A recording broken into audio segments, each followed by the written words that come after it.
जी देखिए, एक फ़ैसला शायद कल भी आया था सुप्रीम कोर्ट का, जिसमें कि सुप्रीम कोर्ट ने कहा था कि मूवी को रिलीज़ होने दीजिए और जनता डिसाइड करें कि क्या होना चाहिए। पर ठीक है, अब जो कुछ हुआ है, पर ये नहीं होना चाहिए था, क्योंकि ये जो रिट है जो मूवी के अगेंस्ट लगी है, वो शायद 3 या 4 दिन पहले ही लगी थी ना, शायद यही कुछ रहा होगा। पर एक याचिका जो कि मैंने लगाई थी आज से करीब मेरे पिताजी के इंसिडेंट में, जो कि 3 साल पहले हुआ था, 28 जून 2022 को, उस केस का कोई निष्कर्ष नहीं निकला।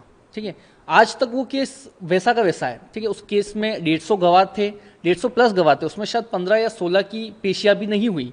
ठीक है, और न उसमें फास्ट चेक लगा, ऊपर से वो जो केस है वो सीबीआई को एडिशनल चार्ज दिया हुआ एनआईए का।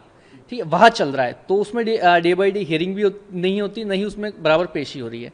ठीक है, और वही 3 साल से किसी केस में अपराधियों को सज़ा नहीं मिली, वीडियो सबूत वगैरह सब कुछ होने के बावजूद। और जब एक हकीकत एक मूवी के ज़रिए देश को दिखाना चाहता है कोई, ठीक है, कि उस समय क्या हुआ था 28 जून 2022 को, तो उसके लिए पूरा एक संगठन खड़ा हो जाता है, जमीयत उलमा हिंद, ये मौलाना मदनी जी आ जाते हैं कि नहीं, मूवी पर रोक लगनी चाहिए, मूवी पर रोक लगनी चाहिए। और सिर्फ 3 दिन के अंदर हमें पता चल रहा है कि मूवी पर रोक भी लग गई। मतलब कितना हमारा जो कानून है वो कितना तेज़ है ना, एकदम फास्ट। ठीक है, पर वही जब किसी केस में अपराधियों को सज़ा देनी होती है तो वो नहीं हो रही। बहुत मतलब गंभीरता से सोचने वाली बात है। जी। सुप्रीम कोर्ट जा रहे हैं, अमित जी ने बोला है, तो आप क्या उम्मीद करते हैं? जी बिल्कुल, अब हाई कोर्ट में जिस तरीके से लिया है कि इसको, और जो प्रोड्यूसर सर है उन्होंने बोला है कि इसको सुप्रीम कोर्ट में भी ले जाएंगे और देखते हैं क्या होगा आगे।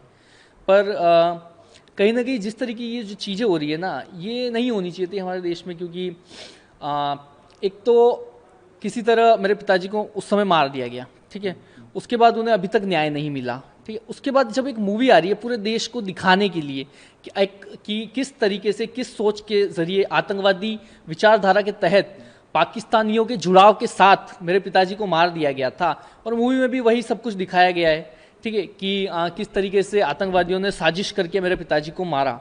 ठीक, पर इसी के अगेंस्ट पूरा एक संगठन खड़ा हो जाता है। पता नहीं उनको क्या दिक्कत है, क्या सहानुभूति है आतंकवादियों से।